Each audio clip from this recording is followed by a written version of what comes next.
Hai semua, selamat datang di channel Baca Saham. Pada video ini, kita akan membahas satu topik dengan judul berikut ini. Tapi seperti biasa, semua pembahasan bukan rekomendasi dan hanya informasi. Ingat, kerugian kamu tanggung sendiri ya. Nah, saham yang akan kita bahas merupakan salah satu saham yang berada pada 50 saham dengan kapitalisasi terbesar per April tahun 2025. Dia berada pada posisi ke nomor 29 dengan jumlah saham beredar dan market kapitalisasi yang bisa kamu lihat pada tampilan berikut ini.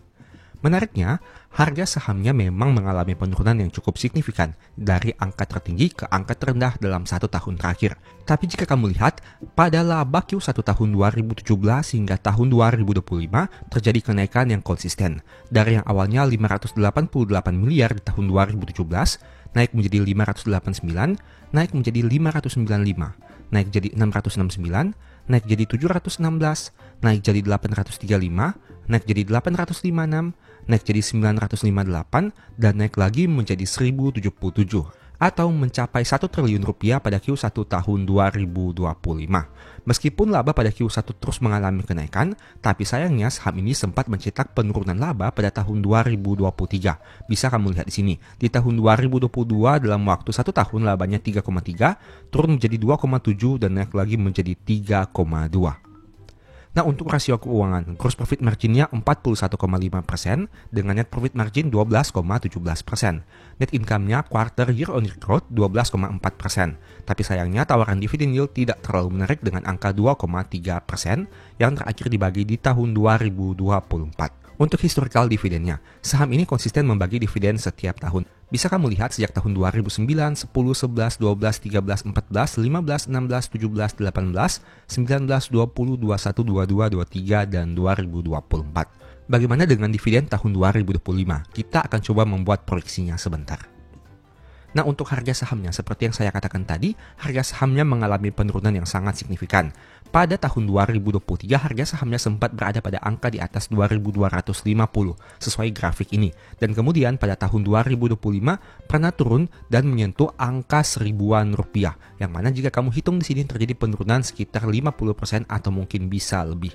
Saat video ini dibuat, memang harganya telah sedikit naik menjadi 1.315. Nah, ini merupakan suatu grafik harga yang cukup fluktuatif untuk saham ini, setidaknya sejak tahun 2023 hingga tahun 2025. Padahal sebelumnya, sebelum tahun 2023, harga sahamnya cenderung bergerak pada angka yang bisa dikatakan cukup stabil dari tahun ke tahun. Barulah di tahun 2023 terjadi kenaikan yang sangat signifikan, kemudian harganya mengalami penurunan juga yang sangat signifikan. Untuk PBV-nya, dulunya rata-rata PBV adalah 4,8 kali dan kini 2,6 kali. Nah, meskipun harga sahamnya sudah mengalami penurunan, tapi secara nominal PBV masih cukup premium dengan angka 2,62 kali. Oke, saham yang kita bahas adalah KLBF dengan harga saham yang masih turun 11,7% dalam 1 tahun terakhir. Saat video ini dibuat di angka 1.315. Sekarang mari kita bahas dari dua aspek. Yang pertama range PBV untuk memproyeksikan pergerakan harga saham dan yang kedua adalah proyeksi dividen. Pertama dari range PBV, kita hitung dulu untuk nominal ekuitas dan lembar saham beredar dan kita membaginya untuk memperoleh modal per lembar. Angka ini kita peroleh dari informasi laporan keuangan Q1 tahun 2025 untuk nominal ekuitas dan lembar saham beredar. Nah, diperoleh modal per lembar 502 per lembar saham. Jika kita bagikan dengan harga saham 1.315, maka akan diperoleh PBV 2,62 kali. Angka ini cocok dengan PBV pada grafik PBV ini. Nah, kemudian jika kita memiliki range PBV 2-3 kali untuk PBV-nya, maka akan diproyeksikan harga sahamnya bisa turun ke angka 1.000, tapi bisa juga naik ke angka 1.505. Dengan kata lain, ada potensi penurunan 23% dan ada potensi kenaikan 14%. Angka range PBV 2-3 kali ini merupakan angka yang bisa dikatakan cukup rendah untuk historical PBV saham ini. Meskipun secara nominal, angka 2 kali PBV itu belum bisa dikatakan rendah. Karena ada beberapa saham besar lainnya yang memiliki laba jauh lebih besar tapi PBV-nya lebih rendah. Nah, meski begitu, jika kamu lihat di sini, range PBV 2-3 kali ini merupakan range yang bisa dikatakan cukup rendah untuk saham KLBF ini. Oke, bagaimana dari proyeksi dividennya? Seperti yang kita lihat tadi, dividen terakhir yang dibagi di tahun 2024 adalah 31 per lembar saham. Dan jika kita mengasumsikan payout rasionya sama seperti tahun sebelumnya, maka dengan adanya kenaikan laba sekitar 17% dari yang awalnya 2.767 di tahun 2023 naik menjadi 3.241 di tahun 2024, itu artinya diproyeksikan dividen per share akan naik dari 31 menjadi 36,3. Tapi sayangnya tawaran dividen yield juga masih kurang menarik dengan angka 2,8% saja. Dan disclaimer dulu, ini hanya proyeksi saja, bukan rekomendasi. Bisa benar, bisa juga salah. Selain itu, mohon juga agar kamu dapat cek lagi datanya, karena bisa saja terdapat kesalahan perhitungan atau pengetikan. Nah sekarang, mari kita bahas laporan Q1 tahun 2025 KLBF ini. Ini merupakan informasi PT Kalbe Farma per data 31 Maret 2025 yang disajikan dalam rupiah penuh. Total kasnya berjumlah 4,5 triliun yang sedikit mengalami penurunan dibandingkan periode sebelumnya. Komposisi aset lancar perusahaan didominasi oleh persediaan sebanyak 6,5 triliun dan ada juga piutang usaha pihak ketiga sebanyak 5,9 triliun. Saldo kasnya menduduki posisi ketiga dengan angka 4,5 triliun rupiah. Untuk aset tidak lancarnya, mayoritas didominasi oleh aset tetap sebanyak 8,2 dan aset tak berwujud sebanyak 2,3. Dari sini kamu bisa lihat mayoritas aset perusahaan berasal dari aset lancarnya. Nah sekarang kita bandingkan saldo kasnya 4,5 triliun ini dengan liabilitas perusahaan 4,5 triliun juga untuk jangka pendeknya. Itu artinya perusahaan memiliki jumlah kas dan liabilitas jangka pendek yang hampir sama banyak. Dan hal itu tentu akan cukup baik untuk likuiditas perusahaan khususnya dalam jangka waktu kurang dari 1 tahun. Mayoritas liabilitas jangka pendek berasal dari hutang usaha pihak ketiga sebanyak 2 triliun rupiah.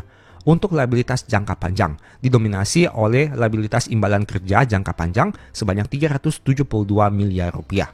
Nah sekarang kita bandingkan, untuk total liabilitasnya sebanyak 5,2 triliun ini dengan ekuitas perusahaan yang berjumlah 23,5 triliun. Artinya dari saham ini masih di bawah 100% dan hal tersebut adalah hal yang baik.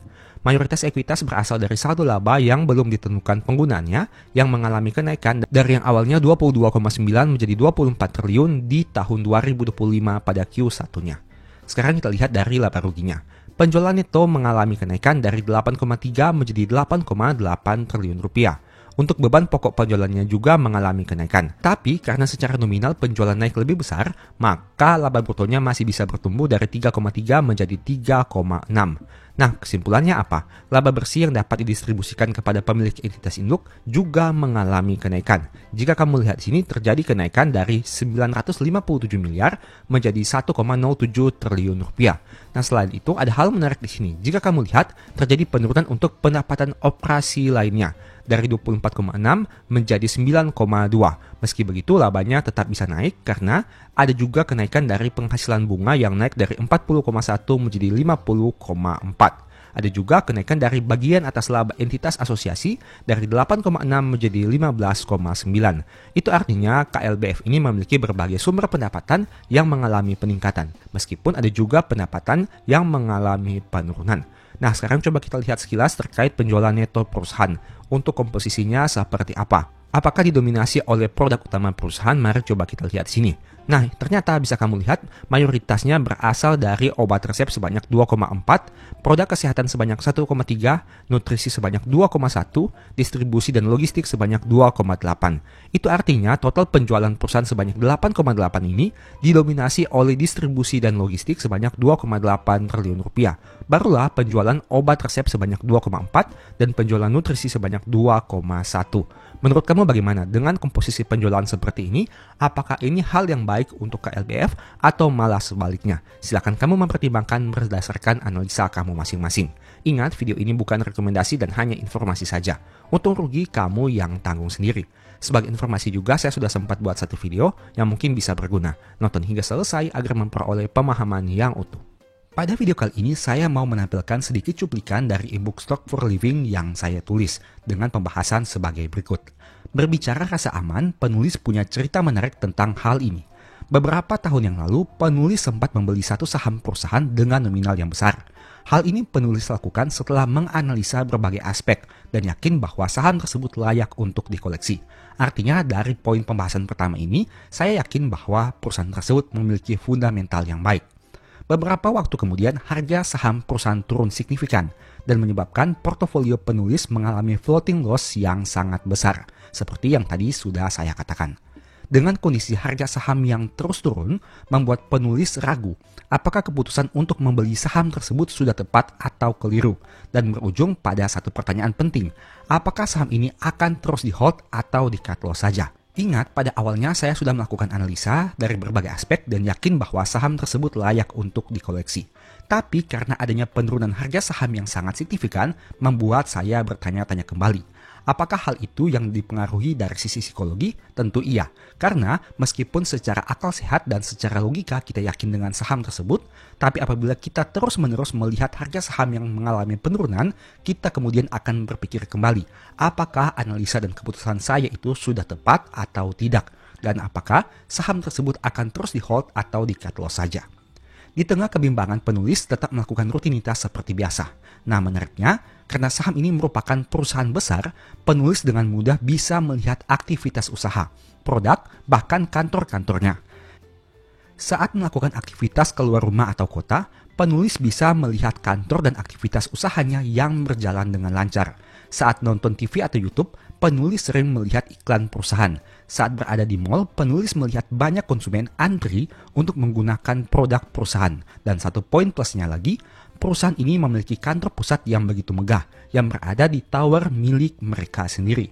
Nah, ternyata alasan-alasan sederhana itulah yang membuat penulis merasa aman, yakin, dan tenang, serta memutuskan untuk tetap hold saham tersebut dan tidak cut loss. Tentu saja setelah menganalisa laporan keuangannya. Bagaimana hasilnya?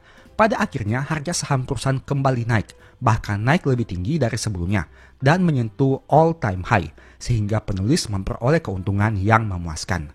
Dari cerita singkat ini sebenarnya merupakan hal yang sepele, karena meskipun kita sudah melihat laporan keuangannya, tapi kita butuh validasi tambahan dengan melihat dari mata kepala kita sendiri. Berhubung perusahaan ini adalah perusahaan yang besar, penulis bisa melihat aktivitas usaha perusahaan, produk-produknya, bahkan kantor-kantornya. Apabila melakukan googling atau melihat di media sosial seperti TikTok ataupun YouTube, kita bisa dengan mudah menemukan kantor perusahaan yang begitu megah dengan tower yang mereka miliki sendiri. Nah, alasan-alasan sederhana ini sajalah yang ternyata bisa membuat psikologi menjadi lebih tenang. Mungkin menurut kamu pribadi ini hanya merupakan hal yang sepele, di mana kita bisa melihat aktivitas usaha, produk, dan bahkan aset-aset serta gedung mewah yang mereka miliki.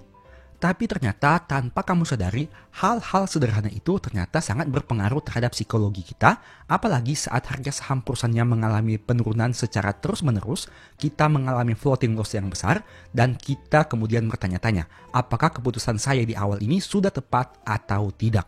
Bagaimana hasilnya? Pada akhirnya harga saham kembali naik karena tentunya saya sudah yakin dengan perusahaan ini dan perusahaan ini memiliki kinerja keuangan yang masih baik, bahkan harganya menyentuh all time high. Alhasil saya menghasilkan keuntungan.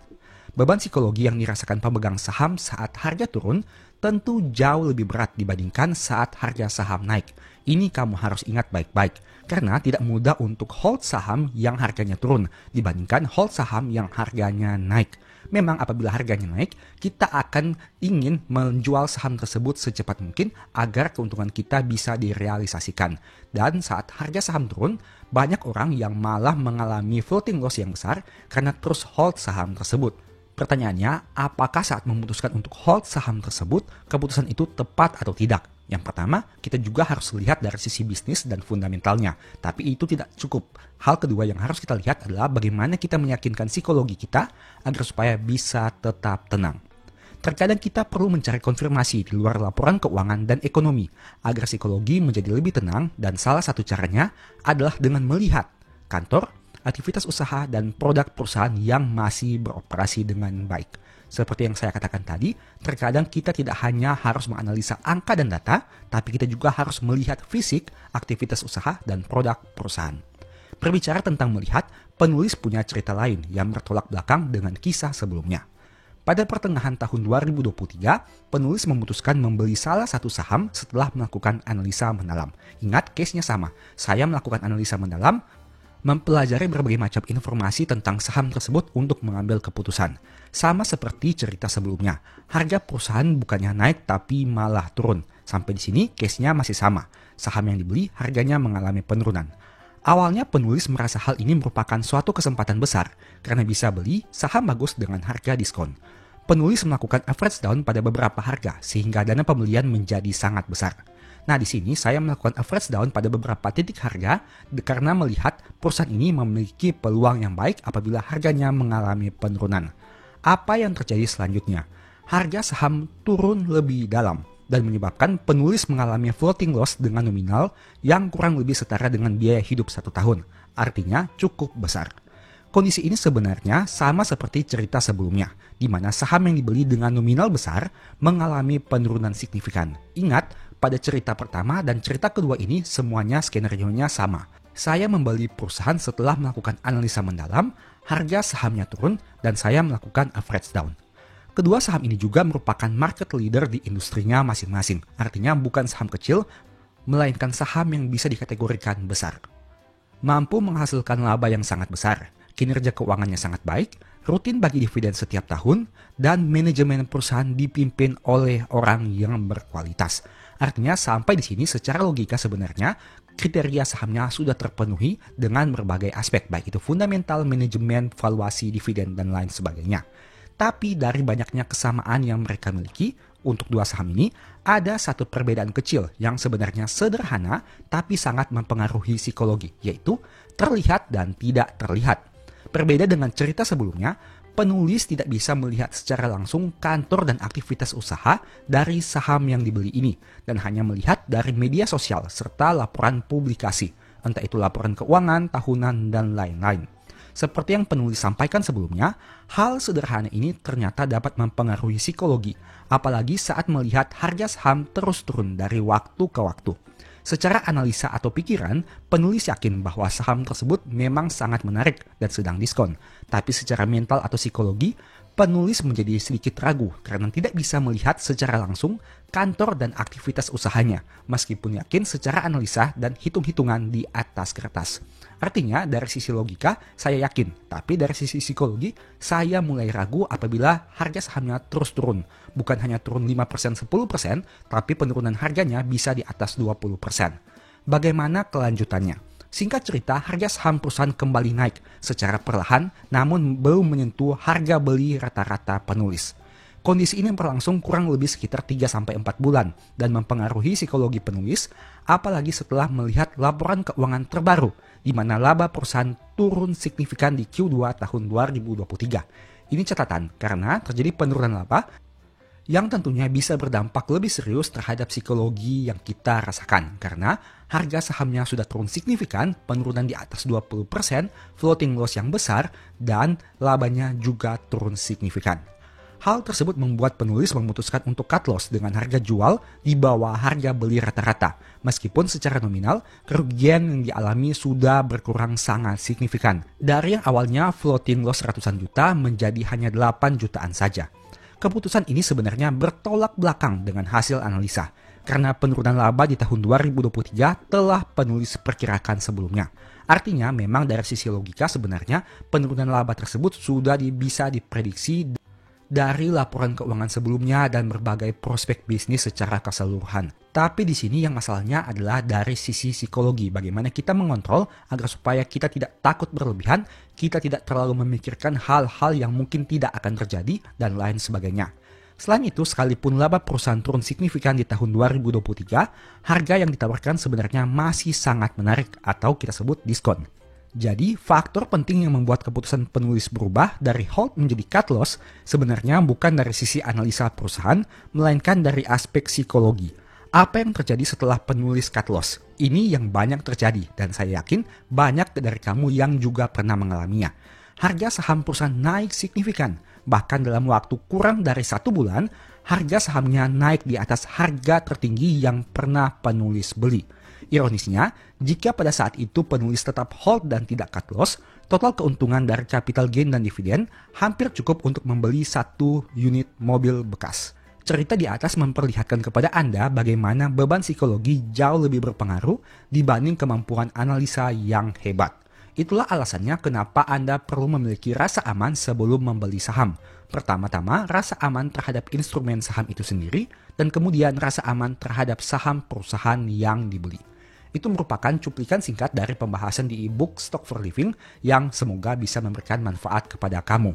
Ada dua skenario cerita, kondisinya sama. Beli saham perusahaan sudah dianalisa dengan mendalam, tapi harga sahamnya mengalami penurunan signifikan dalam beberapa waktu tertentu. Tidak hanya harian, tapi dalam periode bulanan. Nah, untuk skenario pertama, saya tetap hold sahamnya dan bahkan melakukan average down. Tapi untuk skenario kedua, saya melakukan average down dan kemudian akhirnya cut loss. Perbedaannya sederhana saja, karena adanya unsur psikologi yang mempengaruhi terhadap keputusan jual dan beli tersebut. Untuk saham pertama yang saya beli dan saya hold hingga harganya naik menyentuh all time high, saya bisa melihat aktivitas bisnis kantor dan usaha perusahaan. Tapi untuk saham kedua yang saya putuskan untuk cut loss dan ternyata harganya tiba-tiba naik signifikan dalam beberapa bulan ke depan, bahkan pernah menyentuh angka yang jauh lebih tinggi dari harga beli penulis sebelumnya, itu tidak bisa penulis lihat untuk aktivitas bisnisnya secara real. Hanya bisa melihat di media sosial, di YouTube, dan lain sebagainya. Nah, artinya dari sini kita bisa melihat satu aspek yang sepele, aspek yang sederhana tapi sangat penting, yaitu apakah kita bisa melihat aktivitas bisnis dari saham yang kita beli yang harganya sedang mengalami penurunan. Tentu ini akan berlaku jika kita sebelumnya sudah melakukan PR, di mana memastikan fundamental perusahaan tetap baik, prospek bisnis ke depannya tetap cerah, memiliki manajemen yang baik, rutin bagi dividen, valuasinya masih masuk akal, dan lain sebagainya.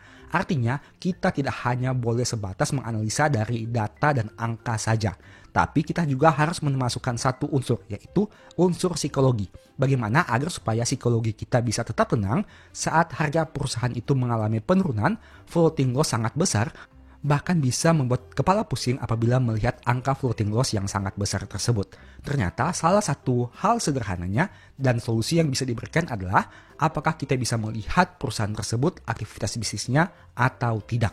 Mungkin ini terkesan sangat sederhana dengan melihat gedung perusahaan yang sangat besar yang mereka miliki sendiri, kantornya yang mewah, aktivitas bisnis yang berjalan, produknya yang tersebar di mana-mana, dan lain sebagainya.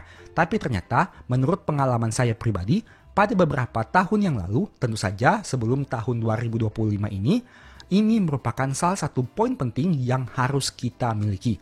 Agar supaya kita bisa memiliki kenyamanan dan kita bisa memiliki rasa tenang dan aman saat hold saham tersebut. Tapi kembali lagi saya mau ingatkan, hal ini hanya berlaku jika perusahaan tersebut memang kamu yakin berkualitas, memiliki fundamental yang baik, prospek kedepannya cerah, dan memiliki valuasi yang masih masuk akal. Nah, berbicara tentang psikologi, pada tahun 2024, saya juga tertarik untuk menulis satu e-book baru yang dengan judul Psikologi Saham. Di sini saya membahas khusus terkait hal-hal yang berhubungan dengan psikologi saham yang bisa kamu baca detailnya pada tampilan berikut ini. Apabila kamu tertarik melakukan pembelian e-book baca saham, silahkan chat WA saja di nomor di awal atau di akhir video ini. Semoga video ini bisa memberikan manfaat kepada kamu dan ada informasi baru yang kamu peroleh. Demikianlah pembahasan singkat pada video ini. Selalu ingat bahwa semua saham yang disebutkan bukan rekomendasi dan hanya bersifat edukasi serta informasi. Mohon juga agar dapat mengecek kembali data yang ditampilkan karena bisa saja terjadi kesalahan pengetikan atau pengambilan data. Di video berikutnya ingin dibahas materi apa lagi? Tulis di kolom komentar ya. Sebagai informasi, berikut ini beberapa list e-book baca saham. Pertama, psikologi saham. Kedua, stock for living. Ketiga, strategi nabung saham. Keempat, the stock market. Dan yang kelima, cara cepat analisa laporan keuangan. Apabila tertarik, chat saja pada nomor WA yang ada. Sekian video ini, semoga bermanfaat. Thank you.